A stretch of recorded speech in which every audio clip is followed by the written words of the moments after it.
Ciao a tutti, bentornati sul canale, io sono Joel e oggi torno con una nuova intervista e questa volta ho l'onore di intervistare Restauro Ricordi, che oltre ad essere un grande restauratore di carte Yu-Gi-Oh! E Pokémon, si dà il caso sia anche mio fratello. Grazie per l'invito, grazie per questa intervista. Allora, colgo l'occasione perché ormai hai aperto anche tu i tuoi canali da qualche settimana e ero molto interessato di raccontare la tua storia, quello che fai soprattutto, anche perché credo che ci sia qualcosa di molto artistico, ma ripartiamo un po' dalle origini, descrivi brevemente chi sei, quello che fai e il tuo approdo sul web, che io so, ma voglio che lo racconti anche tu, che è stato lungo e travagliato. Ho sempre avuto la passione per i video, infatti da quando ero più piccolino, da quando ero un ragazzino, in prima media in particolar modo, guardando gli altri youtuber Fai qualche nome, dai. Vabbè, il famosissimo Stepney, vabbè, i Mates, cose del genere, seguendoli molto, onestamente avevo questa enorme passione per il gaming e quindi ho iniziato un po' a studiare per quanto riguarda le videocamere, l'editing, comunque anche tutta l'attrezzatura per quanto riguarda il computer e tutto. E ho provato più volte questo passo per quanto riguarda l'approcciarmi su YouTube. Poi ho fatto anche qualcosa di diverso, il mio primo canale si chiamava Drains. Ecco anche perché il nome Dre ogni tanto nei video. Esattamente, se lo sentite per questo motivo qui. E dopo dei mesi avevo deciso di smettere, ho riprovato più volte a ripubblicare qualche video, è andato bene, è andato male, diciamo che poi c'è anche un aspetto molto importante che si chiama pigrizia, sì. E poi anche ho il fatto di non essere mai completamente soddisfatto, anche questo è un problema molto grande, ma ne riparleremo anche con le carte perché ritorna anche su questo aspetto qui. E poi anni dopo, verso le superiori, periodo Covid, ho provato anche su Twitch tramite le live, mi sono trovato molto bene, ho continuato per passa un anno, tutte le sere, costantemente, è andata molto bene, mi ero fatto una community, ho tuttora degli amici che sento quasi quotidianamente che porto da quel periodo lì, ancora accanto a me. Quali erano i format che portavi ai tempi? Perché comunque adesso sono molto differenti da quello che porti oggigiorno su internet. Allora, principalmente su YouTube portavo video un po' particolari. Inizialmente era gaming, principalmente Minecraft, poi guardando anche un po' Ciccio, sì. Clash Royale, Clash of Clans, cose di questo genere. Ho dimenticato i video su Clash. Sì, ho anche quando apriamo il primo minatore tuo che urlava. Sì? Sì. Bei ricordi. E su Minecraft tantissimo, avevo proprio la vanilla, la serie, la survival che proprio mostravo passo passo, però erano tutti video che riguardando ora, cioè erano fatti veramente bene, cioè sono ok, li riguardo, un po' mi vergogno il tono di voce, le parole che utilizzavo, però la videocamera era buona, il settaggio era buono, OBS era settato bene, proprio avevo una base molto interessante che poi quando ho riprovato a fare successivamente i video si notava, l'editing, i suoni, la musica, i tagli, le inquadrature, e fino a successivamente quando sono arrivato direttamente su Twitch tutte le transizioni, le grafiche per inquadrare comunque la webcam, quello che mostravo sullo schermo, ero migliorato veramente tanto negli anni, però posso dire che già dall'inizio avevo le idee molto chiare su quello che per me significava la qualità, anche se non ho mai raggiunto la qualità per me massima, che faccio l'esempio che tu ormai conosci bene, potevano essere i video ad esempio di Croix, che però erano impossibili per un ragazzo di 12-13 anni da poter realizzare. Hai parlato un po' di tutto il tuo percorso, ovviamente manca un ultimo tassello che è anche il canale che abbiamo avuto tutti e tre, Talenti a Contatto, che è stato un ottimo trampolino di lancio non solo per capire quanto è difficile e bello lavorare in gruppo, ma anche per poi mettere in pratica gran parte delle nostre qualità. Oggigiorno però di nuovo, ennesimo tentativo che stavolta sicuramente andrà bene, ne sono sicuro. E anche un'altra proprio struttura e pensiero. Esatto, sì, approdi su internet con un progetto prettamente tuo, manuale, e che però unisce anche quello che è stato un po' la tua infanzia, no? Perché comunque si parla sì di restaurare carte, ma in qualche modo anche di collezionare, no? Che quello è proprio il momento. È nato grazie a quello. Esatto, io vorrei proprio chiederti in che momento hai iniziato a collezionare e soprattutto cosa, no? Perché si parla di carte, ma ovviamente ci sono delle piccole differenze. Allora, sicuramente avete avrete sicuramente conosciuto, visto sia Joel che Clarence sul canale delle Tre Lenti. Proprio grazie a loro io ho iniziato a collezionare. Quando eravamo molto piccoli ci ritrovavamo insieme dagli amici a principalmente giocare a Yu-Gi-Oh! Sì. Io mi ricordo precisamente Yu-Gi-Oh! Però mi ricordo che girava anche molto Magic, per un periodo mi ricordo anche molto le Pokémon, infatti abbiamo avuto anche poco tempo fa dei ritrovamenti con un nostro caro amico, di carte vecchissime, tutte tenute male, però ancora non facevo il restauratore, quindi non l'ho potute prendere nel momento giusto. E fortunatamente grazie idealmente a voi, perché eravate un pochetto più grandi, riuscivate a cogliere la bellezza in un qualcosa di così piccolo, perché letteralmente una carta è un qualcosa di minuscolo, poi ce ne sono tantissime messe all'interno del deck box e si vanno anche a perdere. E invece questa cosa qui, mi ricordo di alcune carte in particolare che tuttora ho, fortunatamente le ho messe all'interno del mio album, e sono carte che non valgono tanto, sono messe anche male, Sì. però sono molto importanti per me, perché sono la base, le fondamenta di quello che è attualmente per me il collezionismo e tutto, cioè ho dei simboli veramente. E mi ricordo di questi momenti, di queste carte, di queste compagnie, amicizie che avevamo, che tuttora esistono, quindi questa cosa qui per me è incredibile. Come per un gioco si creano delle amicizie e poi delle passioni. Sì, se ci pensi un po' anche ripensandoci, il fatto qual è? Che proprio all'inizio, ancora prima forse del collezionismo, c'era proprio il gioco. Il gioco, esattamente. E quindi giocando facevi amici e poi successivamente, dato che questi amici un po', no, ognuno prende delle vie diverse, rimane quella nostalgia che porta un po' al collezionismo, proprio forse anche per ritornare indietro con la testa a quei momenti così belli e innocenti, capito? Che era proprio il giocare, che proprio adesso tu che sei un collezionista, io proprio mi ricordo benissimo che mescolavi le carte a volte senza bustine nel farlo, non le piegavi e non era proprio, non era tra le concezioni prese in considerazione quella di mantenere certo un minimo c'era, però non era tra le cose principali. Ma è anche giusto così, cioè io la vedo con questo punto di vista qui, che per me se tu sei un ragazzo non deve pensare minimamente all'aspetto collezionistico, cioè tu ti devi divertire. Compri quelle carte per cosa? Perché sono belle? No, le compri perché sai che i tuoi amici ci giocano, fanno le partite, fanno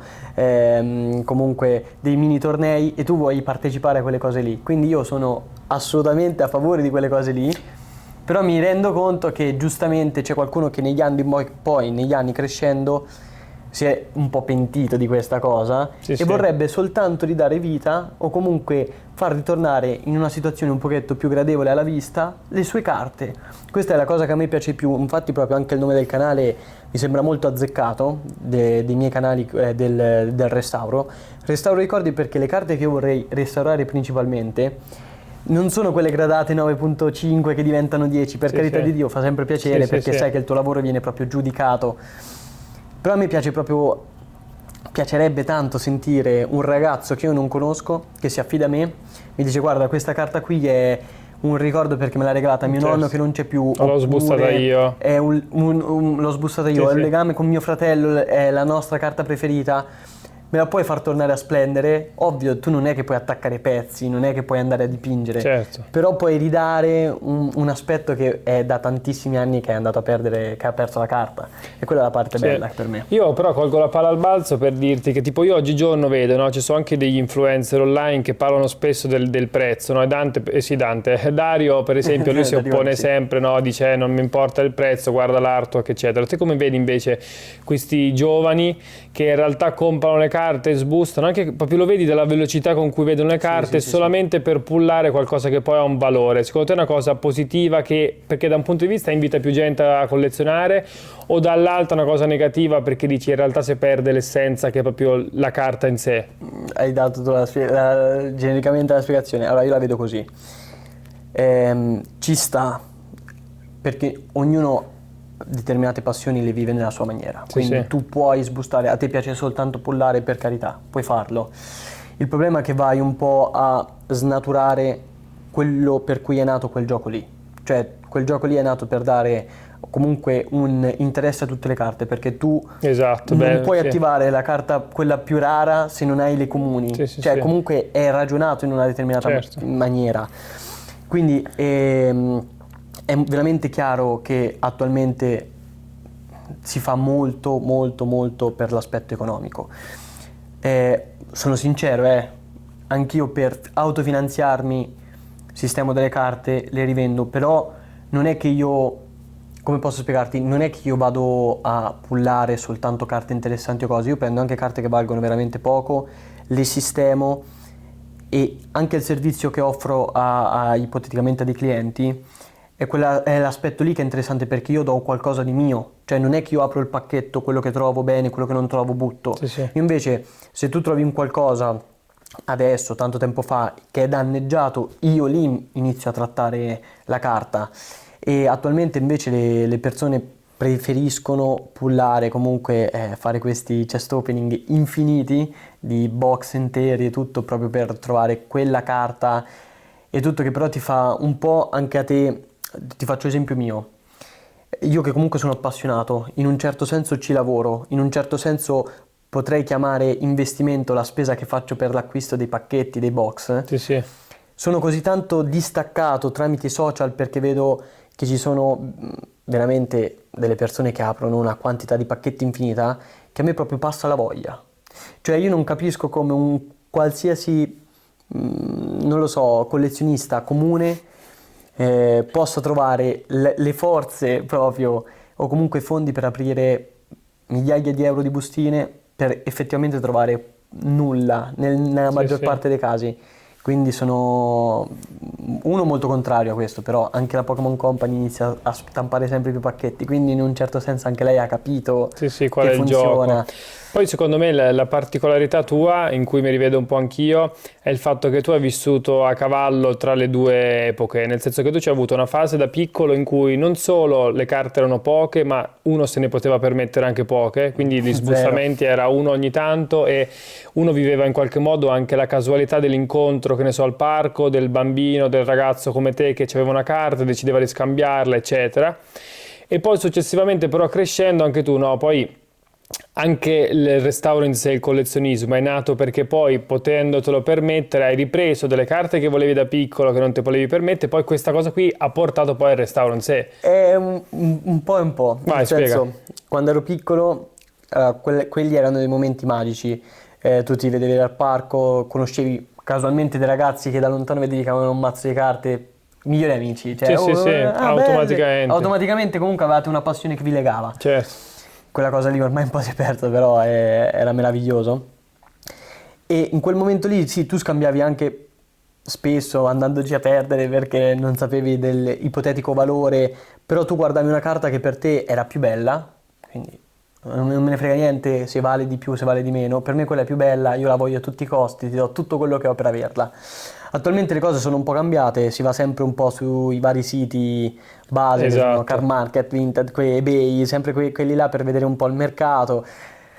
Sembra di vedere un po' le azioni. Io non lavoro sulla borsa, però sembra quella cosa Anch'io, lì. perché ti ho visto lavorare, no? E vedi che sia te che la persona che vende, quindi sia il compratore, il venditore, eccetera, controllano online. Quindi c'è quel piccolo margine che entrambi a un certo punto devono accettare, sia di guadagno o di perdita, per poter vendere. Esatto. Quando in realtà, io proprio ricordo, c'è questo esempio, poi che te lo sai benissimo, da piccoli non solo si pensava continuamente al gioco in sé e quindi cercavi le carte più forti. Sì. Ma poi a volte, essendo anche piccoli, avendo magari anche delle carte in inglese, non capendo il vero effetto, magari facevi degli scambi. Io proprio ricordo nello specifico una carta che era il Pyro Clock, che diceva che praticamente potevi far saltare un turno, e noi avevamo inteso avevamo compreso come il fatto che tu giocavi 2 turni, quindi potevi attaccare 2 volte direttamente. In realtà faceva tipo, che ne so, attivavi le spade rivelatrici e mandava avanti da 3 turni che non potevi attaccare diventavano 2. E ricordo proprio mio fratello che scambiò questa carta per un Neos d'arcobaleno Ghost era in prima edizione, e che tra l'altro adesso ha, per dirvi, e cioè poi, quindi proprio quello era l'esempio palese di quello che era ai tempi un scambiare ciecamente per passione, anche per utilità, che proprio si rientra. Anche tu hai detto, cioè è paradossale pensare che collezioni e basta, qualcosa che nasce per essere giocato. È molto strano, ma questa cosa qui tipo io la vedo con tutte. C'è anche per esempio il mondo degli orologi che io seguo molto. C'è gente che prende un orologio che magari è nato proprio, che ne so, ti faccio l'esempio proprio totale, che è il Rolex Submariner. Proprio Submariner è fatto per andare sott'acqua e la gente non lo mette neanche per camminare, capito? Qualche volta. Quindi pensa a volte quanto è anche poi riduttivo, perché quelli sono proprio oggetti fatti per lo sport, per essere vissuti comunque, per essere li vissuti, paghi tanto perché sai che reggono, diventano invece qualcos'altro, anche come per esempio le scarpe, oppure non lo so, secondo me va proprio a snaturarsi. Allora, per me attualmente c'è un po' un problema nella società, metto un po' generico. Post-Covid, pesantemente. Post-Covid, allora si dice che il Covid ha fatto ritornare un po' queste passioni, io sono d'accordissimo, però il Covid è ormai terminato da tanto, queste passioni vanno avanti, quindi la gente ha trovato una scusa per ritirar fuori dei pensieri comunque collezionistici che aveva da sempre e non si vergogna più, essendo sinceri, a dire al proprio genitore o comunque alla fidanzata: ho speso 300 euro per un paio di scarpe. Una volta era impensabile una cosa del genere. Per le carte poi soprattutto. Cioè. Le carte è ancora peggio, perché almeno le scarpe le indossi, le carte non ci fai nulla, le guardi, le apprezzi, però effettivamente sono distaccate da una vera e propria utilità.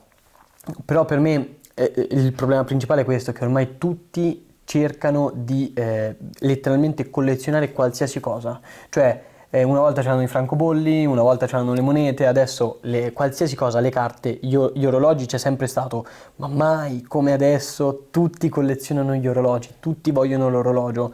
Cioè è un qualcosa di incredibile, cioè, anche quando vai, ti faccio un esempio particolare, le bancarelle una volta erano molto più vuote, c'erano molti più oggetti casuali, ora invece ci sono tutti oggetti separati per categorie, tu trovi proprio... Ma perché c'è proprio il fatto che anche tipo la bancarella in sé, essendo possibile essendoci la possibilità di andare online a controllare, cioè tutti diventano, visto anche con Google Lens, esperti. E quindi anche con la preparazione, che ne so, proprio decennale, come anche nel tuo caso, no? Che sono anni che studi, soprattutto le carte Yu-Gi-Oh!, ma adesso è iniziato con i Pokémon, eccetera.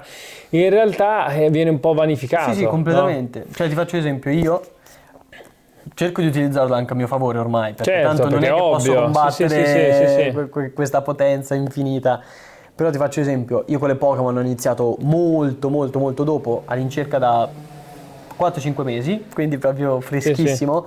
Alcune volte faccio fatica con i nomi, faccio fatica con i pacchetti perché sono tanti, poi sono state stampate in maniera differente, con qualche logo, qualche numero differente, e anch'io molto spesso mi perdo. Effettivamente queste applicazioni, come possono essere Google Lens o cose di questo genere, ChatGPT, aiutano. Però ci sono anche delle applicazioni proprio apposite per le carte, te la scannerizzano, ti dicono idealmente quanto vale, tu metti la condizione ipotetica su per giù. Con l'intelligenza artificiale, se paghi anche, ti dice che voto potrebbe prendere la gradazione. Cioè, ormai c'è proprio qualsiasi cosa. Siamo inutili. No, io idealmente, che per farvi capire un po', nel lavoro del restauro c'è anche una cosa molto importante, che idealmente l'occhio del restauratore ti fa sapere a te, collezionista, a te comunque cliente, se quella carta è consigliata o no mandarla a gradare. Perché io vedo anche tramite il microscopio il centering, vedo come sono ridotti gli angoli, vedo come sono ridotti i lati, la superficie, i grafiche. Veramente tu non li vedi a occhio nudo. Io ormai ho fatto un po' l'occhio, perché scusa il gioco di parole, ma in questi anni dove tutti i giorni guardo le carte contro luce, da vicino, da lontano, mi sono fatto un po' un'idea. Però c'è anche quel servizio lì. E ormai sta scomparendo, perché ovviamente l'occhio umano è insostituibile, è imbattibile, però avere un qualcosa che nel 70-80% dei casi ci prende, ci va comunque molto vicino.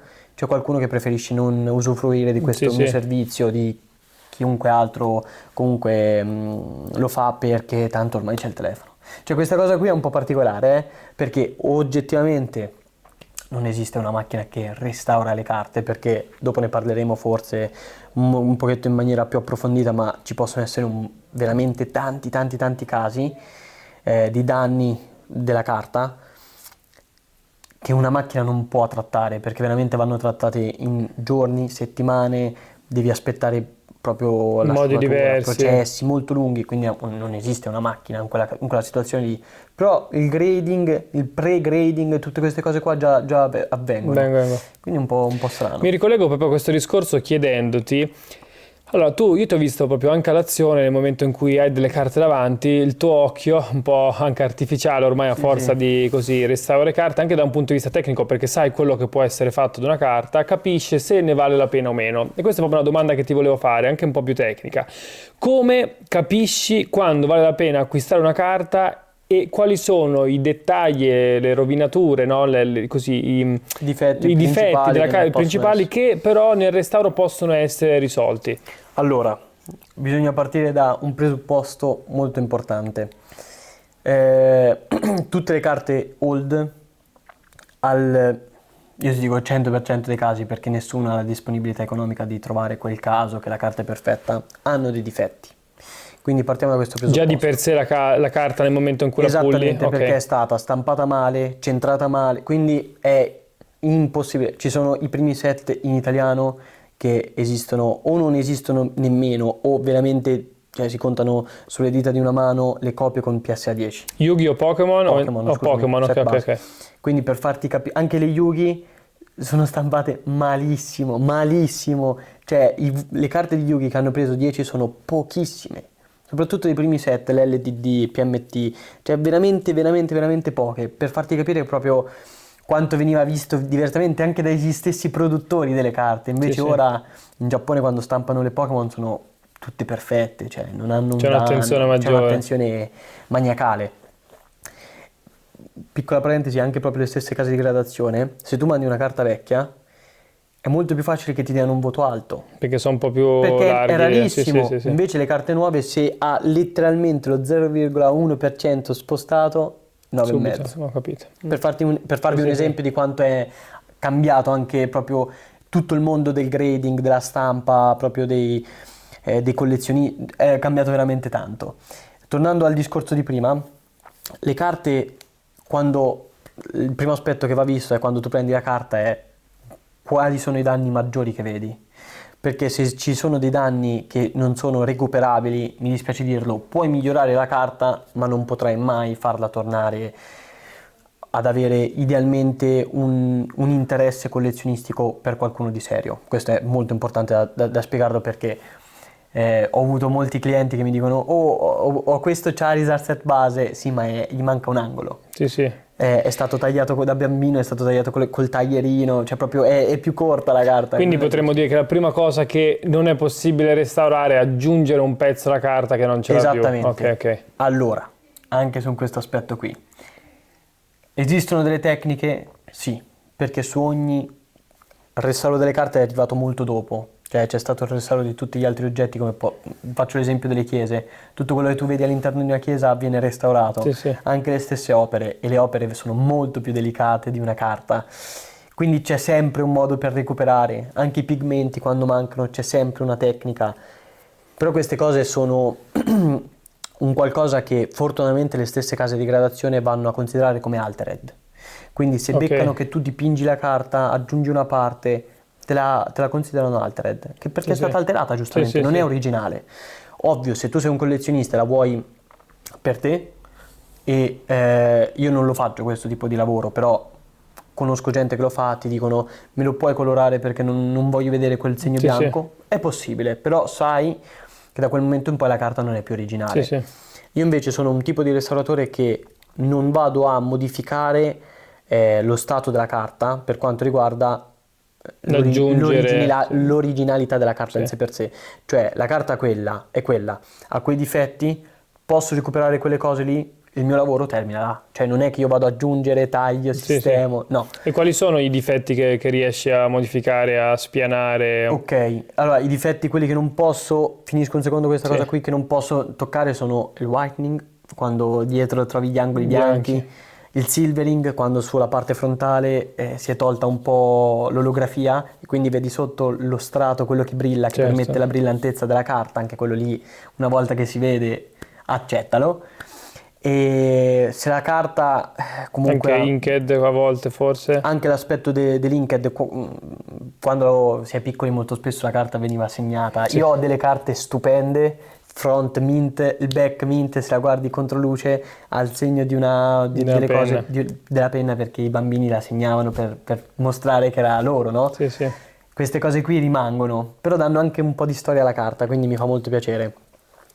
E invece le cose che io riesco, dopo tante prove, allenamenti, carte che sono state trattate o anche maltrattate da me sfortunatamente, ma attualmente invece ho degli ottimi risultati, principalmente quelle che sono, imbarcature, deformazioni strutturali, quando vedi che la carta è tutta storta perché o qualcuno l'ha piegata, oppure molto tipico, quando si è piccoli si mettono le carte insieme con l'elastico. Oppure quindi i lati, ok. L'elastico schiaccia i lati e te li incurva, e quindi la carta fa questo effetto qua, dove qua c'è l'elastico.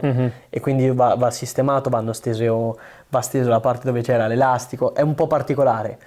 Poi tutti i tipi di pressione, perché ci possono essere pressioni frontali, perché va capito anche le pressioni frontali da quelle posteriori, perché quelle posteriori sono diverse, perché il back è fatto con la carta, sul front invece trovi uno Tutti strato gli di strati, plastica, certo. è molto delicato, varia anche questo. E poi il nemico principale di tutti, che sono le famosissime crepe. Quando tu prendi una carta e la pieghi letteralmente oltre a una certa angolazione, si creano queste crepe. È possibile Pensi che lavorarle. questo sia il difetto che si trova più spesso, quello delle crepe, o qual è quello che tra tutti secondo te è di più frequente e che però riesce anche in qualche modo a lavorare meglio? Allora, il difetto idealmente che trovo ovunque è la sporcizia. Ok. Perché tutti toccavano le carte con le mani, e le mani sfortunatamente lasciano il grasso sulle dita, quindi in un certo senso macchiavi la carta, e quando si metteva all'interno della bustina si toglieva, entravano dei granelli di qualcosa. Poi io mi ricordo che li usavamo mentre si era a scuola, si mangiava con le carte, con i In pennarelli. generale sia bambini ma anche gente più grande, le mani sono sempre sporche, no? Qualsiasi Spesso. cosa, esattamente. Attualmente invece io le lavoro con i guanti, con Sì. gli strumenti da lontano, è completamente diverso. Però sì, la prima cosa è la sporcizia, che anche quella nella maggior parte dei casi al 95% si toglie, però c'è sempre quel 5% dove la sporcizia è così importante che ha proprio grattato via la superficie della carta, quindi tu vedi che lì c'è un puntino nero. Se lo riesci a togliere, sotto vedi il bianco, perché quel puntino nero è come se fosse stato un sedimentato, sassolino. e quindi Esattamente. Poi invece le crepe le trovi quasi sempre, ma una cosa che trovi al 90% dei casi sono le pressioni. Le pressioni perché sono quasi impercettibili. Se tu vedi la carta davanti non la noti, la crepa sì. Se tu la metti contro luce la crepa si nota tantissimo, la pressione sì e no, perché molto spesso dei ragazzi la valutano come non difetto, cioè la carta che ha quel movimento lì. Invece le carte quando vengono stampate sono completamente piatte, quindi dipende un po' anche, questa cosa qui è una cosa molto bella, dipende anche un po' tu come collezioni, perché se tu ovviamente vai a parlare con un acquirente che colleziona solo gradati, vuole la carta perfetta. Certo, sì. Se tu parli invece con un qualcuno che, e a me capita molto spesso e sono molto contento di questo, mi dice io ho ricominciato a giocare con le carte da poco, voglio più che altro con le carte nuove, però voglio recuperare le carte vecchie perché mi ricordano la mia infanzia. Ovviamente le carte non me le posso permettere perfette, ho trovato queste a una buona cifra, me le puoi sistemare? Certamente. E poi mi mandano i video che le mettono dentro l'album con tutte le altre certo, perché proprio come dicevi anche tu, no, proprio dal nome è quel restaurare quei ricordi che in qualche modo anche da piccolo. Allora, si vede molto che proprio da un punto di vista tecnico hai approfondito, fatto 1000 tentativi e oggi riesci ad avere ottimi risultati, però ovviamente uno sentendo, no, perché abbiamo fatto quello che sei ora, quello che è stato un passato, ma manca il punto e il momento in cui hai deciso, perché è strano comunque, quando nello specifico è nata l'idea di restaurare, e se ti ricordi qual è stata la prima carta che hai avuto tra le mani, hai cominciato con carte non così rare, poi sei passato avanti, raccontaci un po' il momento preciso in cui è nata questa nuova passione che poi ovviamente è diventata anche lavoro, e i primi tentativi come sono andati. Allora, mi ricordo molto bene, erano terminate le superiori, avevo deciso di provare a fare un anno di prova con il lavoro, avevo trovato un posto dove non mi trovavo molto bene, soprattutto perché era molto cupo, silenzioso, ero molto solitario in quell'ambito lì e non è che io sia proprio in questa maniera qua. Mi ricordo che vagando un po' su Instagram vedevo gente che guardava le carte Yu-Gi-Oh! Dico, ma che belle, che ricordi.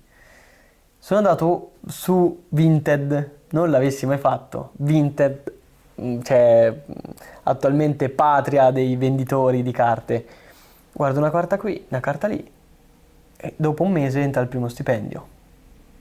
E io guardo lo stipendio e dico, perché non spenderle una parte per le carte?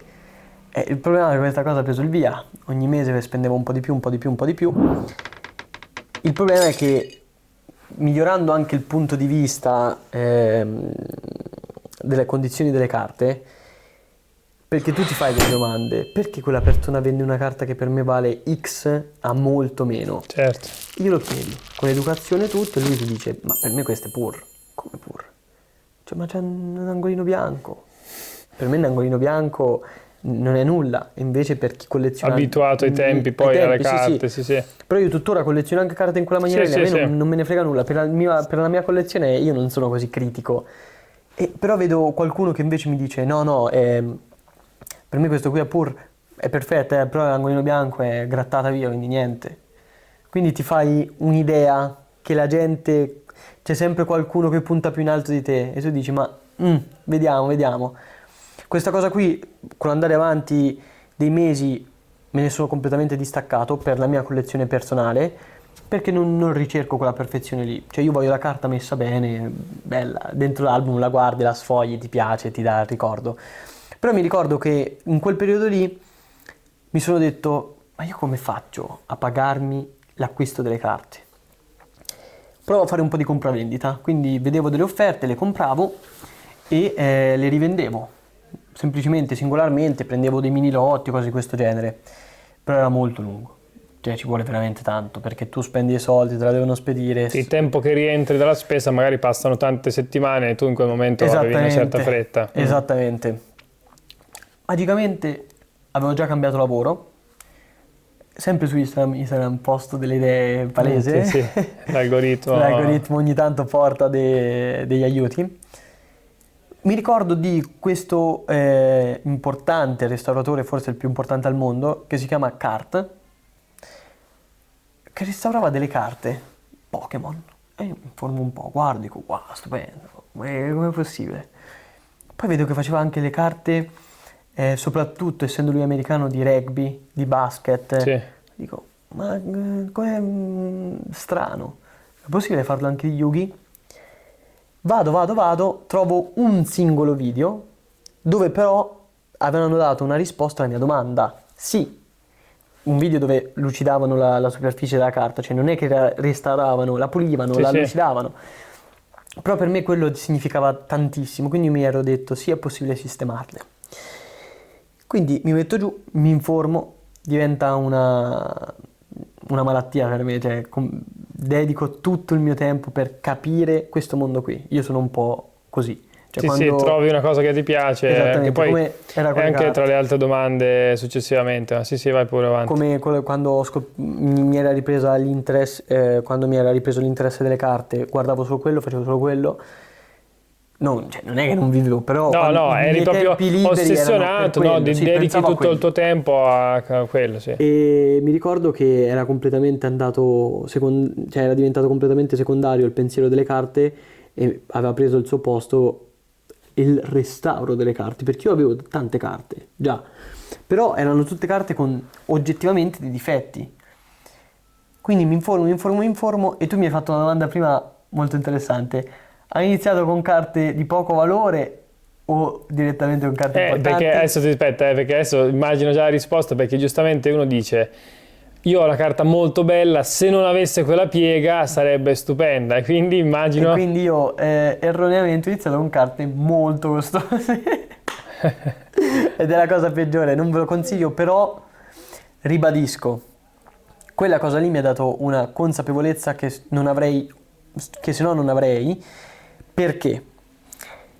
tu stai molto più attento quando appunto, sì, utilizzi carte costose, quando per te hanno un significato e le lavori in una maniera differente, non lì tanto vabbè, ma le lavori con molta attenzione. Mi è capitato anche di fare dei disastri, cioè carte completamente divise in due, scolorite, tutto, che però mi sono accollato. Queste cose però mi hanno forgiato in modo tale che io non commetto più quegli errori lì. E nemmeno per sbaglio. Cioè io intuisco che una cosa che voglio fare è già sbagliata. Soltanto perché ho capito così bene il funzionamento di determinati attrezzi che mi fermano prima di agire. Sì, cioè sai proprio... che l'hai utilizzato talmente tanto che se immagini l'utilizzo dici no, ok, no, rischio devo troppo, trovare non ne un'altra vale. soluzione, un'altra strada.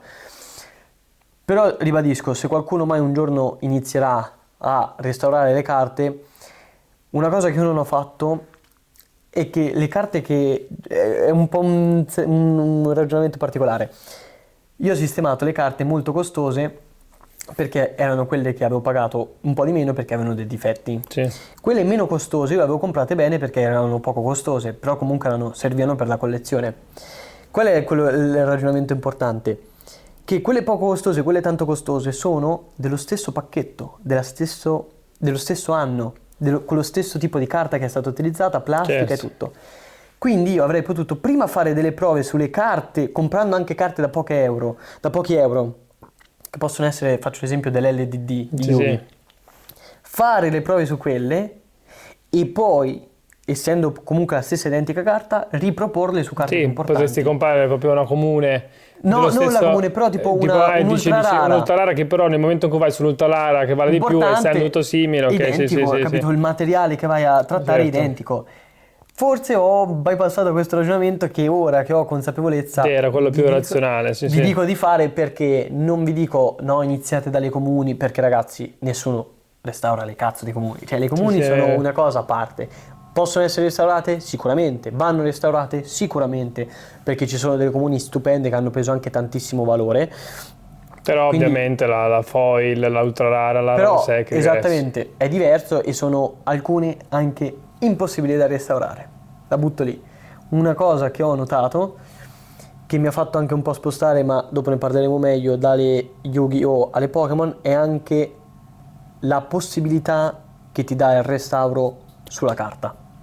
Perché alcune volte non è possibile, basta. Però eri rimasto sul fatto che hai cominciato con quelle prime carte con scarsi risultati, e poi cosa però ti ha portato a mantenere la tenacia e che ti ha portato poi anche a questo punto qua in cui riesci? Cioè, perché hai visto che miglioravi di carta in carta, hai capito, hai trovato altri video che ti hanno ispirato, hai comprato oggetti migliori? Sì, allora... Sicuramente i video, una volta, ringraziando sempre l'algoritmo, una volta che ne vedi uno e metti like, te ne propone tantissimi altri.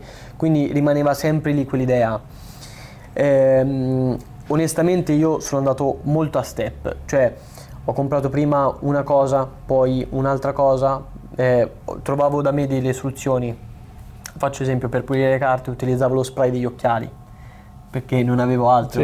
Ho fatto il ragionamento, gli occhiali sono delle lenti delicate, le carte sono delicate, lo spray non è invasivo, ci sta come ragionamento, però umidifica troppo forse? No, ma non è pensato quel prodotto lì è per le lenti, cioè può essere un pochetto più aggressivo sulla lente, perché tanto non è che si rovina, sulle carte possono rovinarsi. Ho iniziato a comprare i primi kit, i primi proprio strumenti come penna termica, pressa termica, cose di questo genere. E pian piano però vedevo sempre che i risultati iniziali non erano incredibili, però miglioravano effettivamente la carta. Quindi io pian piano ho sempre detto, ma anche se la miglioro del 2, 3, 5%, a me dà gusto, mi metto lì, mi godo la carta, cioè io proprio la vedo da vicino, l'apprezzo. E quindi io ho continuato così. E tuttora la cosa che mi fa più piacere non è tanto... restaurare la carta, ma vedere il prima e il dopo, cioè per me è proprio una droga. Tu vedi com'era prima?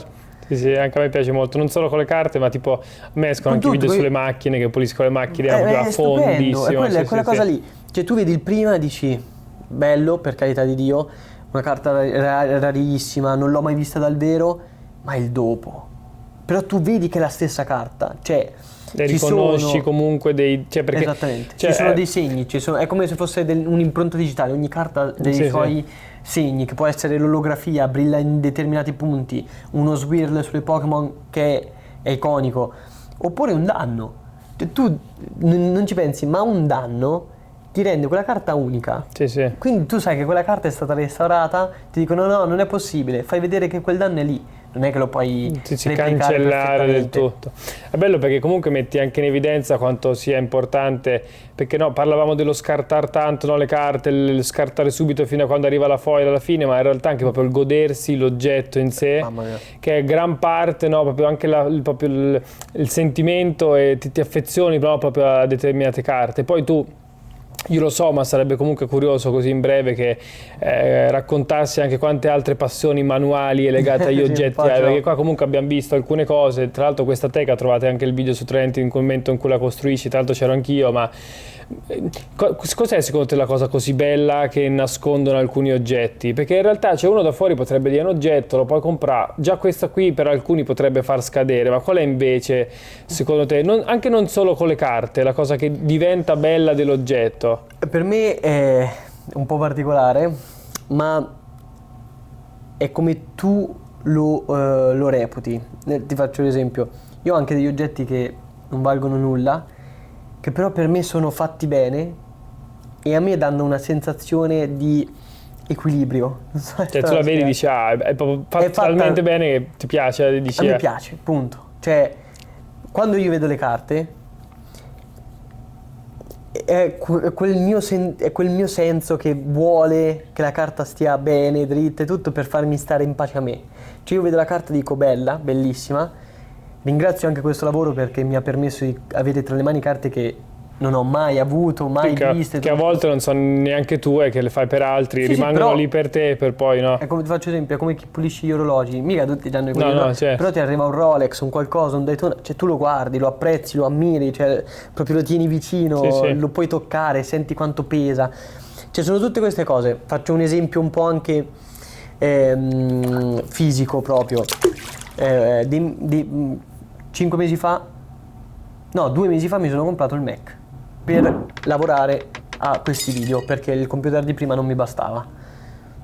Quando mi è arrivato, cioè chi lo apre, bella, lo inizio a usare. Io proprio l'ho guardato da vicino, ho apprezzato le rifiniture, i gommini, i tasti, l'ho spulciato tutto come è pensato. Le casse non si vedono, perché? Perché sono state pensate in un modo che risuona e quindi ha un impatto maggiore sulla superficie, l'illuminazione, e io queste cose qui mi fanno impazzire, lo rivedo anche nelle carte, come è stata disegnata, perché quella tecnica, quello stile, quell'inquadratura, quelle ombre, perché ha messo non solo un Pokémon ma più Pokémon che interagiscono tra di loro. Perché una carta è stata fatta con i bordi gialli, una carta invece ha i segnetti e una carta invece adesso è con i bordi differenti. Cioè, qual è il ragionamento, l'architettura, la storia, no? Sì. Poi, com'è possibile che una cosa così delicata, come una carta, quando è stampata è perfetta, e cioè, come fai a rovinarla? Ti si rovina?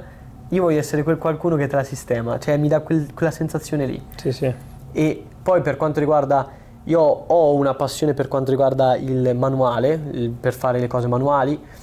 La teca è un esempio, attualmente mancano qui, sono un po' assenti, ma mi sono approcciato anche al dipingere le statuette. Stampavo le statuette 3D, le andavo a ripulire dai residui della stampa, poi direttamente io andavo a dipingere proprio maniacalmente le cose. Non so, questa cosa qui del voler anche fare per esempio i bonsai. Altro mondo gigantesco che mi sono un attimo perso, ma ho un'altra passione, sono i bonsai, che è anche quella lì, cioè ogni volta nascono le foglie, i rami vanno filati, vanno sistemati, vanno potati, va data un'idea, una forma, si cerca lì, forse sai che è stato proprio il mondo idealmente, se ci penso, dei bonsai che mi ha dato questa cosa qui della perfezione, perché tu vedi dei lavori che sono fatti da maestri che sono impossibili. Danno proprio la sensazione del dio che è da fuori, perché poi tipo adesso tu proprio parlavi anche delle tempistiche, no? Che a volte sono lunghe. Io poi mi ricordo anche che ne parlavo con l'intervista con Verax, lui a un certo punto dice, cioè in alcune cose e con alcuni oggetti ci sono delle tempistiche incontrollabili. E qual è il fatto che con i bonsai, ma forse anche con le carte di Yugi, proprio nel momento in cui metti mano e che cerchi di modificare, lì c'è poi un tempo d'attesa obbligatorio, molto interessante, che tu devi in qualche modo prevedere, perché per esempio anche col filo, no, mi ricordo di ferro che mettevi sui bonsai, tu dici ok, io tra 4-5 mesi darò un'altra o un anno. Sì. O ogni giorno giro lo stecchetto per far abbassare un po' e lo stesso con le carte, perché per esempio tu sai che poi anche nelle tempistiche stesse c'è un lavoro che è molto manuale, anche perché tu a un certo punto devi aspettare. Per forza, sì. Faccio un chiarimento perché Joy già ne sa molto, giustamente. Gli racconto un po' tutto quello che faccio, tutto quello che lavoro e sistemo, sempre con video, foto, e questa cosa mi fa molto piacere. Però do una spiegazione anche molto chiara a voi. Le carte hanno dei processi principalmente di umidificazione e di asciugatura, cioè quindi tu la carta la vai con determinati prodotti a umidificare, quindi la carta essendo fatta di fibre si ammorbidisce proprio, e quella cosa lì ti permette di lavorare le crepe, le pressioni e tutto, e poi tu la devi far asciugare, ma per umidificarla e per asciugarla puoi essere sì un pochetto più veloce nel farlo, puoi essere un pochetto più puoi forzare un po' più la carta nel farlo, però molto probabilmente ti fa riuscire i segni. Sì, cioè, tu ti sei obbligato, contro, sei obbligato in un certo senso ad aspettare un minimo, però quel minimo nel mondo delle carte sono giorni interi, 5-7 giorni, settimane. Poi dipende anche, penso, da carta a carta, no? Da carta a carta, anche perché, faccio l'esempio, se una carta ha un piccolo difetto, io ho studiato delle tecniche per lavorarlo in quel momento lì, ancora quando la carta è asciutta, senza dover aspettare tutti i processi di umidificazione e tutto, perché andrei per un piccolo dettaglio a dover far aspettare il cliente 2 settimane. Certo, sì. Perché almeno 10 giorni è obbligatorio. Quando invece, facendo così, con molta attenzione, non ve lo consiglio. Io ho fatto tantissime prove, ormai ho una certa mano, quindi una certa tecnica, ma non ve lo consiglio. Fate sempre prove su altre carte vostre, casomai, ma non su quelle dei clienti. Sì. Che mi permette di tagliare veramente di tantissimo il tempo di lavorazione, però non su tutte. Cioè, se il danno è piccolo, se il danno capisco che rientra nella pressione, nella crepa, che però non è andata a modificare o a sfibrare la carta, ma quindi è soltanto una crepa che ha rialzato, posso lavorarla anche da asciutta. Se no c'è tutto il processo dove tu devi inizialmente pulire la carta. Un'altra cosa molto importante, ragazzi, prima di qualsiasi lavorazione pulite la carta, perché se voi dopo rimane un granello, un qualcosa, un segno comunque di sporcizia, e voi ci passate con uno degli utensili, quello lì fa spessore, quindi rimane la pressione, gratta, sì. Aumenta il diametro perché lo andate a schiacciare, quindi prima di tutto pulizia, umidificazione, lavorazione, asciugatura. Dopo, ovvio, questo processo va ripetuto 3, 4, 5 volte. Certo, in base alla situazione della carta. In base alla situazione della carta. Abbiamo parlato un po' della nascita della passione, in che modo ha preso forma, e tanto anche degli oggetti. E io credo che comunque a un certo punto sia bello anche mostrare. No? Alcuni di questi. Io oggi, tra l'altro, che anche per me, dico proprio brevemente, è stata una passione che ho avuto tantissimo da piccolo, ma che poi ho abbandonato per poi riprenderla proprio grazie a te, no? In questo periodo, perché anche comprando, vendendo, restaurando, hai trovato delle carte che magari servivano anche a me. Nello specifico, io per tantissimi anni ho collezionato tutte le carte giocate da Joy Wheeler all'interno dell'anime e del manga. È una collezione che è nata quando ero molto piccolo, e quindi molte di queste carte in realtà io non solo ho scambiate, ma addirittura l'ho sbustate io, e poi ovviamente se ne sono aggiunte altre, perché quello che ho deciso di fare è collezionarle tutte alla massima rarità.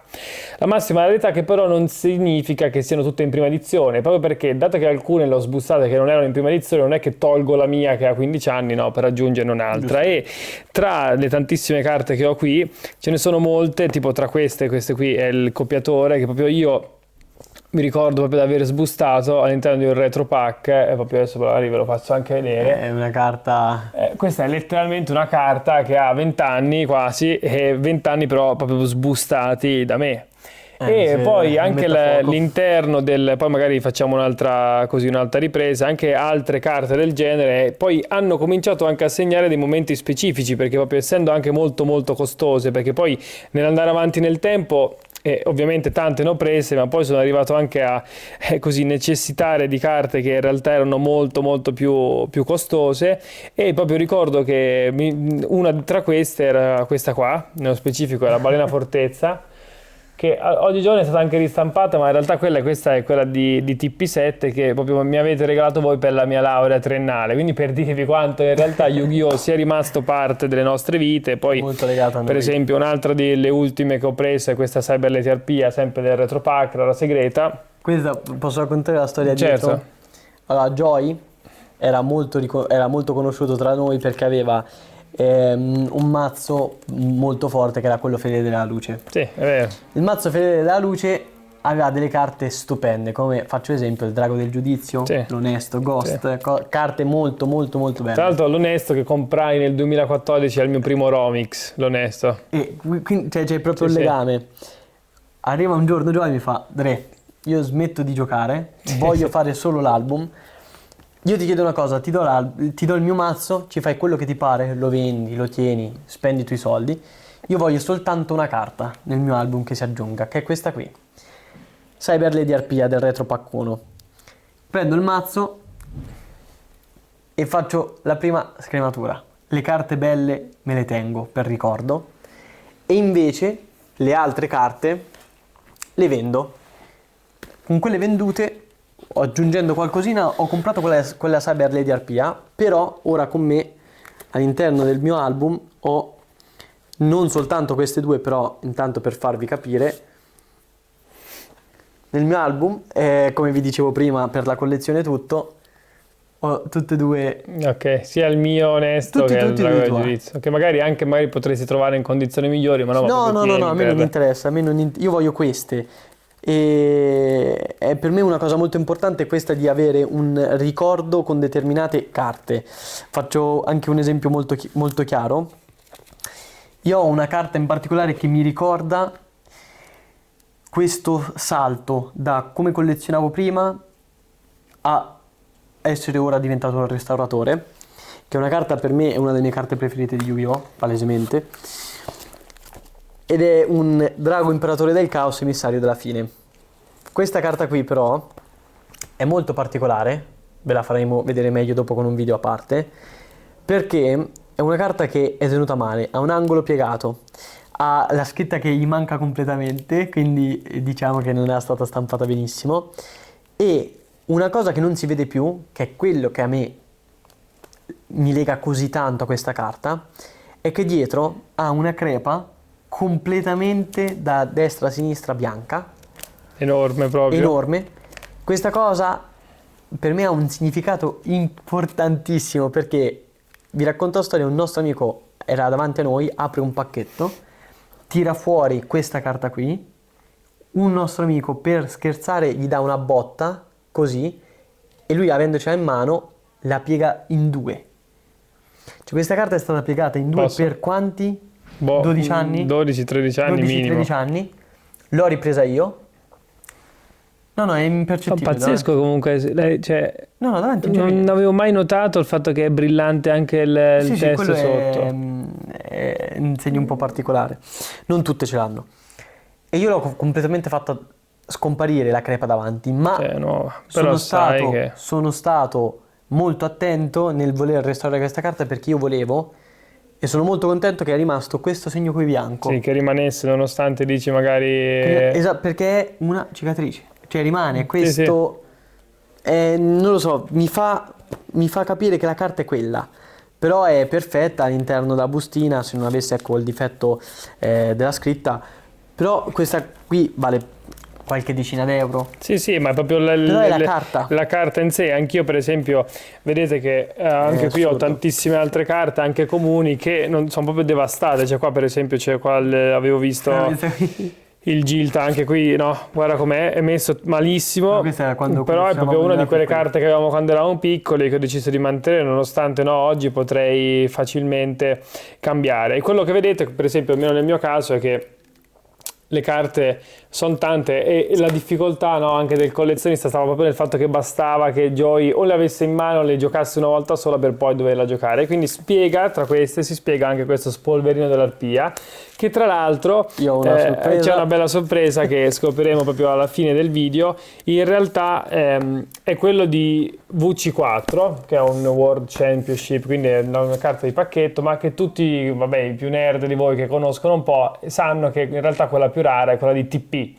carta che ho preso e che però Yurgi ha restaurato per me e che se ti va io la vedrei molto volentieri adesso, perché sono molto curioso. Arrivo subito. Questa carta qui è una carta che, come ha detto prima Joy, è una carta che si cerca nel nostro gruppo da tempo, è una carta leggendaria, non solo perché, come vi dicevamo anche all'inizio, lo spolverino è fortissimo, cioè distrugge tutte le carte, magie, trappola. È un po' come ai tempi il Raigeki, cioè Raigeki e spolverino era una combo magica, no? Il duo impossibile. Sì, l'ordine imperiale anche, erano di quelle 3-4 carte che veramente erano fortissime. Questa ovviamente, ma poi qual è il fatto? Che questa non si ne era neanche mai vista, cioè mentre qualche Raigeki in realtà girava. Ma più che altro questa aveva anche una cosa particolare, ancora più unica.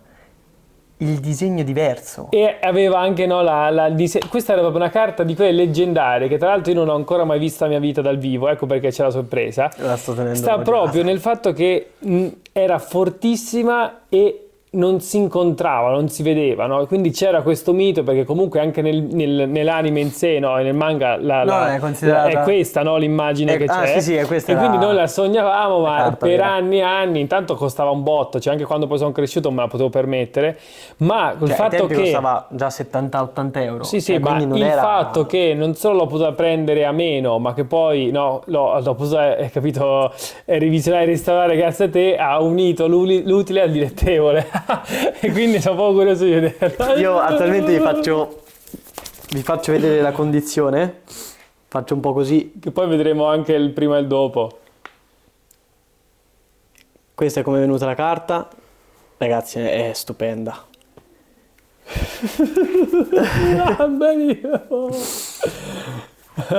Sono curioso, mamma mia.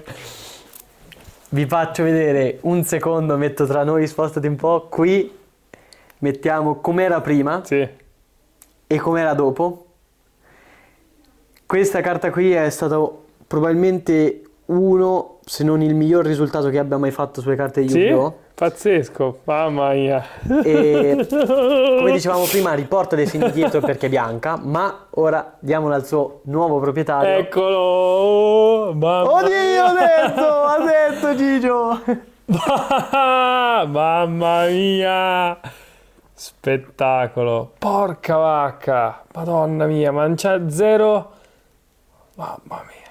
Ragazzi, era accartocciata. L'avevano piegata al centro e su tutte... Era come se fosse tipo un Kinder Cereali. E attualmente è tutta stesa, è stata lucidata. Spettacolo! È stato fatto veramente un bel lavoro. Questa è una carta, a parte respect totale, grazie mille. È una carta veramente stupenda per semplicità, rarità, potenza. Sì. È spettacolare. Considerate che questa è stata una carta che ho sognato per anni, solo perché a un certo punto Joy nell'anime gioca con le carte della tipa, quindi Cyber Lady Arpia e queste sono due carte e anche a Balena Fortezza, tante altre carte che ha giocato mezza volta. E tra l'altro comunque questo è un momento specialissimo perché vado a togliere lo spolverino vecchio. Aspetta, faccio il video. Vado a togliere lo spolverino vecchio per mettere questo. Eccoci qua, siamo anche addirittura, si siete sia da casa che qua. Eccolo, finalmente restaurato in condizioni perfette, la carta che forse sogno da più della mia vita. Spolverino dell'Arpia TP8. La vado subito a mettere all'interno del mio album dove colleziono, piccolo sguardo, tutte le carte mai giocate da Joy Wheeler all'interno dell'anime del manga in massima rarità.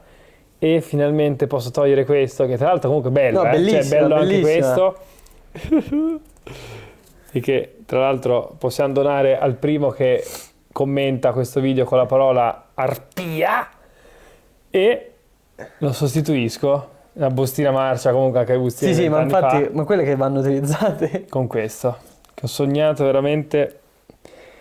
E veramente in questo caso si può dire che un ricordo è stato restaurato. Stupendissimo, mamma mia, non ci posso credere. Molto bene, sono contento.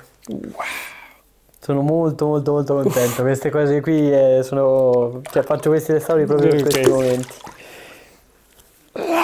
Ah, molto Mamma mia, molto più bello, Dre, dopo questo bellissimo, che tra l'altro poi mi voglio godere ancora con più calma, poi da solo la carta, ultima domanda. Sì. Abbiamo parlato un po' di tutto il tuo percorso, di come sei sbarcato online, dei vari tentativi che sono stati tutti utili per arrivare a questo punto. Sembra che ci sia stata una crasi, l'unione di tutte le esperienze che hai fatto, cioè adesso c'è l'infanzia, c'è l'esperienza che ci hai avuto col cane dei tre lenti anche nel raccontarti, nell'editare, le live, e tutto unito ha portato poi anche le tue capacità pratiche ad approdare sul web. Quali sono gli obiettivi che hai con i tuoi canali Restauro Ricordi e in che modo chiunque voglia restaurare una delle proprie carte può contattarti?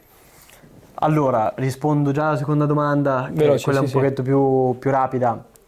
Per chi è interessato comunque al servizio e tutto, mi può contattare su Instagram. Ti trovano comunque Restauro Ricordi sempre? Mi trovate su Instagram, YouTube, TikTok, ma il nome è sempre Restauro Ricordi, però principalmente utilizzo il direct di Instagram perché è quello più comodo a me. Quali sono invece gli obiettivi attualmente? Allora, gli obiettivi sono nel continuare a mostrare i miei lavori, perché mi sveglio con il sorriso. È un po' strano da spiegare, ma ho avuto dei momenti dove alti e bassi per quanto riguarda proprio il mio aspetto artistico, e questa cosa qui delle carte mi permette di poter dare qualcosa a chi li guarda con un prodotto interessante, ma nel mentre mi fa sfogare anche le mani, cioè mi permette di lavorare. Proprio per questo che dicevo che c'è l'unione di tutto. Però posso anche editare, mettere le musiche che mi piacciono, le transizioni, gli effetti, le scritte, tutte quelle cose che piacciono a me, poter utilizzare le mie videocamere, perché a me piace proprio anche utilizzarle. Faccio esempio, ho la DJI Osmo Pocket 3, quella piccolina tutta stabilizzata. Per un periodo non ho viaggiato, non l'ho utilizzata, mi dispiaceva. Invece poterla utilizzare per i video, perché lo zoom è ottimo e tutto, a me fa impazzire. Io non so come spiegarti. Sì, ci credo. Un'altra cosa molto importante è mandare avanti le mie collezioni. Vi voglio far vedere qualcosina. Attualmente non ho tutto disponibile, però vi faccio vedere. Se vi era piaciuta la mia collezione, adesso sfortunatamente verrà cancellata. È caduto il microfono. In pochi, anzi, se vuoi magari te la apro io, se vuoi fare delle piccole descrizioni. Sì, niente, attualmente queste qui sono carte che sono messe un po' a caso. Questo qui è il Chaos Neos che vi dicevamo prima, in prima edizione Ghost. Abbiamo detto Neos dell'Arcobaleno, ma in realtà era Chaos Neos. Ah no, il Neos dell'Arcobaleno è questo raro segreto qui. Ok, questo qui, ok, avevamo sbagliato la clarità, ma era questo. Esattamente. Questo era l'onesto, quello mio di cui dicevamo. Poi ci sono delle carte, ragazzi, che non abbiamo mai avuto, che però abbiamo sempre sognato, scusami. Vai. Che sono, il drago arcobaleno Ghost, ragazzi, raro segreto, ma chi l'ha mai visto? Dal vero, ma è stupendo. Più che altro vedevamo quello di Buzzetto, ma non quello di Pacchetto. No? Questo qui è quello di Pacchetto, ma è identico. Sì, questo qui invece è quello Ghost. Ah, stupendo. Attualmente qui manca, ma perché l'ho finito di restaurare, ve lo volevo mostrare dal vero. Comunque qui trovate altri draghi del giudizio, Fairy Lily, draghi polvere di stelle, tutte carte comunque da idealmente sistemare, ed eccolo qui. L'altro, il Neos dell'Arcobaleno terminato, perfetto. Stupendo. Vi faccio vedere un po'. Guarda come brilla. È tipo un faro. Sì, faro, anche se non vedete la carta. E questo qui va qui. Andrà qua in mezzo. Le 3 rare segrete, le 3 ghost. Quindi ragazzi è un po' pensato così. Qua trovate, qua manca una carta molto importante che è il drago, che è il drago alato di Ra del GB raro segreto, ma perché ne avevo 4. Ho anche la clip. La mettiamo? Sì. Ecco la clip. Invece attualmente ne ho soltanto 2 che vanno sbuzzati, restaurati. Uno dei 2 andrà all'interno dell'album e l'altro lo rimanderò a gradare per fare il contenuto, per far vedere. Qua vedete che abbiamo anche le 3 bestie Ultimate, qua ragazzi, questa forse è una delle mie pagine preferite, con lo Jubel, questa è la pagina che per me Lily, lo Yata, il Ginzo. Più legata a noi. Cioè queste sono, anche questa qui è la carta di Clarence, Okay. Questa è la tua, questa l'ho presa. Questa qui è, cioè sono tutte carte legate a noi. Di nuovo, alcune sono carte che abbiamo sempre sognato o posseduto, altre sono invece recuperate, però sì, molto legate, anche queste 3 per esempio. Io avevo 3 giudizi solenni all'interno ai tempi, poi non mi era... Questo qui uno è il tuo, è uno è il mio. Un altro c'ha sul mazzo di Maric e uno c'ha Clarence. Esatto, questo qui è quello la Sturn, quello dell'Imperial Order, quello mio. In prima edizione. Quindi sono proprio carte che, ecco anche l'Eraclinos per esempio, altra carta che tra l'altro valeva tipo 200 euro ai tempi, o almeno diceva, poi ovviamente sì, c'era la leggenda che valesse, poi non lo voleva nessuno sto Eraclinos qua. Com'era il sito? Yu-Gi-Oh! Card Market? Card Game Club. Veramente delle carte pazzesche. Tipo sto Dark Paladin qua, cioè io veramente, vedendole adesso alcune cioè proprio non pensavo che le avrei mai viste dal vivo perché l'ho sognate talmente tanto. Ora questo attualmente è finito, questo qui è tipo, faccio un esempio, Joy ha fatto il compleanno, come regalo di Natale, cioè come regalo anche di Natale abbiamo fatto il Drago Nero dell'LDD in prima edizione. Sì, ce l'ho tra l'altro nell'album. Questo era il mio che avevo non prima edizione, che è rimasto qua. Però è stato con te per penso 12 anni, quindi l'ho tenuto io come ricordo. Ho anche tempi quando era uscito questo... Come si chiama questo qui? Black Luster Soldier... Vabbè, quello di mezzo, diciamo, ne abbiamo presi 3 online, ce ne avevamo presi tutti e 3. Tra l'altro mi sa che ce l'ho uno anch'io ancora. Aspetta, ce l'ho anch'io.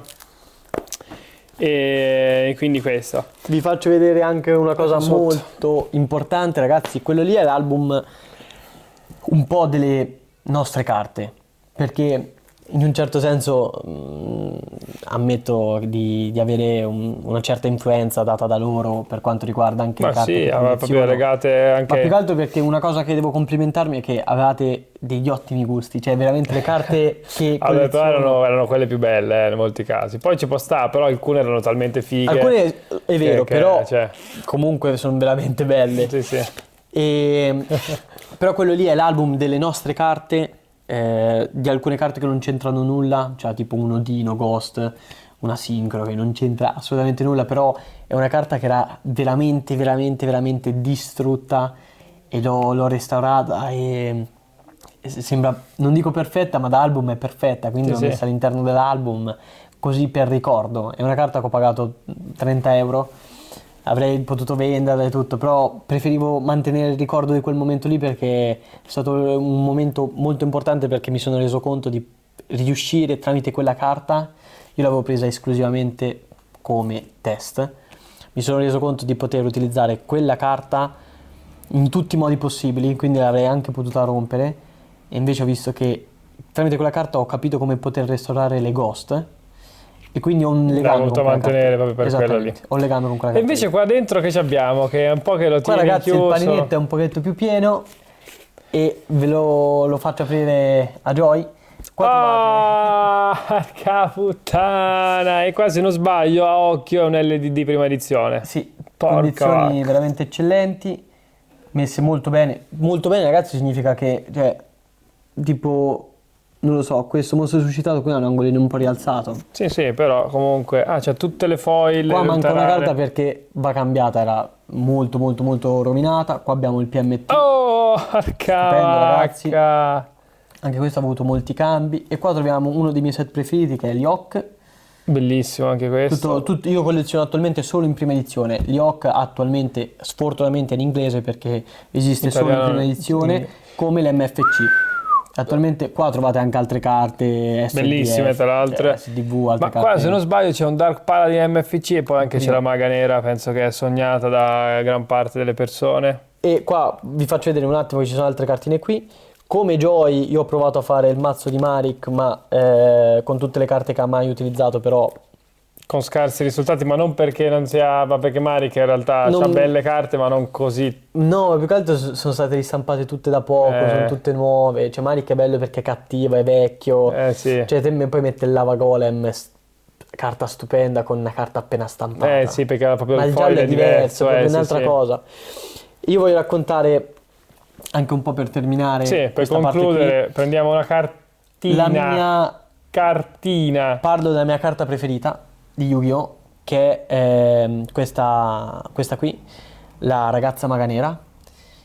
Questa ragazzi è in MFC, dell'MFC in prima edizione, una carta molto molto rara, penso che non si veda, però mettiamo i video. Questa carta qui mi ha fatto anche litigare con il sottoscritto, perché mi ricordo era un periodo che lavoravo, però comunque cioè io faccio il cameriere, non è che ho un'entrata per adesso netta, fissa, e mi ricordo di aver visto, già facevo il restauratore, l'offerta di un ragazzo che metteva questa carta qui sui 3,50, una cosa del genere. Inizio a parlarci e tutto, riesco a farlo scendere a 2,80, miracolo. Il prezzo di questa carta medio è molto più alto, molto molto più alto. Lui la valutava pur, ma era un po' meglio. Sì, diciamo. Molto. Ero con i miei fratelli in camera, dico dell'idea di comprarla, Clarence, sì. Clay è tipo l'angelo e io sono l'angelo. No, io sono il diavolo. No, Clay è il diavolo, io sono l'angelo. Bah, quello andrebbe, non lo so, probabilmente. visto. E Joe invece inizia a dire di no. Ma perché comunque ovviamente era anche una fase molto iniziativa, cioè molto importante, era appena iniziata e poi capito 300 euro. Cioè venendo anche da un mondo old school, cioè capito 300 euro per una carta, anch'io per esempio c'è la Ballina Fortezza, me la sono fatta regalare ai miei fratelli per la laurea, quindi mi stupiva, ma poi magari sbagliando perché questa carta è una bomba, però non avevo ancora compreso quello che stava per nascere anche col restauro tuo e la compravendita, il fatto che era momentaneo, no? Questa forse è stata proprio la prima carta che ha rotto un po' anche la barriera dei soldi, no? Quindi inizialmente ovviamente ero molto spaventato però tutto è bene quel che finisce bene, perché a quanto pare che è successo dopo? Niente, l'ho acquistata, quando mi è arrivata da lì mi è un po' cambiata l'idea, proprio il ragionamento di come collezionare le carte, e ho preso la decisione di voler fare qualcosa in più con il restauro, perché mi rendo conto che quando vedo una carta del genere, come vedete anche la faccia di Joy, cioè per noi è proprio... Ne vale la pena, più che altro... C'è un legame, io non so come spiegarlo, molti non lo capiscono, ho provato a spiegarlo anche a persone più adulte di me, come proprio noi troviamo una bellezza in queste cose speciale. È vero. E io con questa maga nera è stato un po' un simbolo, un obiettivo che mi ha permesso di... Sì, vabbè, adesso cioè, dai... La faccia di Yuri che dopo un po'... era completamente... Non è che vola dentro da sola, stupenda. Per me è la carta più bella di tutte, averla acquistata. Mi ricordo anche il momento in camera e tutto. Questa qui sarà probabilmente la carta che sistemerò come speciale di non so cosa. Dei 1000? Non lo Dai, so. adesso vogliamo l'annuncio adesso. No, 1000? non lo so, ma più che altro perché devo capire, come dicevamo prima, cosa è possibile restaurare o no. Però è veramente una carta, raga, di una bellezza infinita. Ma come non è che vado a togliere qualcosa, faccio esempio che ha sopra di lui il Dark Paladin dell'MFC prima. Ovviamente. Cioè ragazzi, comunque parliamo di carte stupende, i set più belli di Yugi, e ancora voglio proseguire, ho altri set da recuperare e quindi assolutamente questo qui è un inizio, anche se tanto inizio non è più, però per farvi capire le cose stanno migliorando, stanno diventando anche molto più serie. Questa qui ve la faccio vedere dopo. Come vedete qui come vedete qui ho carte, un drago nero dell'LDD in prima Near Mint, cioè ho carte di Aquapolis, sì, poi c'è anche proprio un misto, adesso ho iniziato anche molto con i Pokémon più che altro con le Pokémon, perché per quanto riguarda proprio il restauro mi ci trovo molto bene, però mi sto anche appassionando. Questo qui è un problema, perché vi faccio l'esempio di questa cartina qui, un Blastoise set base in prima edizione che vorrei restaurare e mantenere all'interno del mio album, però l'ho pagato e vorrei rientrare delle spese anche di altri investimenti, e questo qui potrebbe essere un grande rientro. Ragazzi, io cosa vi devo dire? Cioè, mi sto innamorando perché quando vedete il Dragonite Fossil in prima, Venusaur base, Mewtwo, Umbreon di Aquapolis, ragazzi, questa carta io ne ho venduta una a un ragazzo, restaurata da me, lui non aveva mai comprato una carta restaurata. Gli mando i video e tutto, io super gentile gli dico guarda te la mando, dopo a mie spese, se non ti piace me la rimandi, non è un problema. Va bene, gliela mando, cioè, mi ha riempito di complimenti, ha fatto vedere a tutti i suoi amici e lui da lì ha iniziato a prendere delle carte appositamente per farle restaurare da me, ed è una cosa incredibile. Anche altri ragazzi, ho mazzi interi di carte restaurate che devo ridare ai proprietari perché mi hanno detto io ho comprato delle carte perché ho visto i lavori che fai e sono così contento che anzi ho trovato l'offerta proprio perché so che la puoi sistemare, se no non l'avrei mai presa. Cioè ragazzi, qui carte stupende, e attualmente questo qui lo tengo da parte perché è l'investimento più grande che ho fatto nella mia vita. È un Lugia in prima edizione, Tony. in italiano, è stato già restaurato, era un Beckett 5.5, è stato aperto da me, l'ho lavorato completamente, l'ho steso, lucidato, tolto le pieghe, pressioni, cose, pulizia sotto microscopio maniacale. No, così. Com'era quel trucchetto, piccolo trucchetto per gli appassionati a casa, per tirare Ma fuori poi le aveva carte? la linguetta, vede? Sì, non lo fa. E qua si tratta veramente di un'altra cifra completamente. Tutte le carte che avete visto non rasentano minimamente la cifra di questa, soprattutto se la manderò a gradare tutto. Questo è di un altro campionato, mettiamola così. Però per farvi capire che ho iniziato anche a sbuzzare le carte gradate, i PSA. Perché ti senti molto più confident che ne varrà la pena, dico, il tuo restauro è arrivato a un livello tale che dici riesco. Anche, sì, assolutamente. Quando ho avuto carte da 5, questo Lugia qui è un 5.5 da album, è perfetto, ha dei difetti che alcuni non sono possibili da recuperare. Vi faccio un esempio molto chiaro: ha un graffio, sì, che tra l'altro l'ho visto sull'olografia così profondo che va a grattare anche il silvering, cioè proprio è molto molto molto importante. Però con tutte le cere, comunque con una buona lavorazione, avendo fatto rientrare da sotto un po' la carta, si vede molto di meno, ristesi gli angoli, i lati e tutto, lucidata, pulita. Da un 5.5 spero in un 7,5-8. Se dovesse prendere una cifra, un numero del genere, una valutazione del genere, acquisisce un valore 1000 volte più importante, no, 1000 volte no, però molto molto molto più importante. Quindi capiamo qui che queste carte qui vengono prese principalmente per sistemarle e rivenderle a chi è disposto ad avere una carta gradata in queste condizioni, a pagarla. Io non sono interessato ad avere una carta così, però in un futuro sono sicuro che quando avrò l'occasione acquisterò una carta uguale in condizioni un po' più peggiori per la mia collezione personale. Dre, ci hai fatto delle perle assolute. Io andrei verso la fine. Ti ringrazio intanto per così esserti raccontato, e veramente secondo me ti auguro tutto il meglio perché sei riuscito, intanto ti vedo molto più felice, ma sei riuscito anche a trovare qualcosa in cui puoi veramente eccellere. Già i risultati lo mostrano, grande per lo spolverino che ho appena preso io nella mia collezione. Quando vuoi qua ci sono parecchie carte restaurabili. E quindi veramente siamo tutti molto curiosi di vedere, e per chiunque, cioè di vedere quello che farai, i video che pubblicherai, che hai già pubblicato, per chiunque di voi voglia scrivere a Davide, a.k.a. Dre, a.k.a. Jurghi, a.k.a. Restauro Ricordi, lo trovate su qualsiasi social, ma lui preferisce ovviamente che scriviate su Instagram perché è più semplice.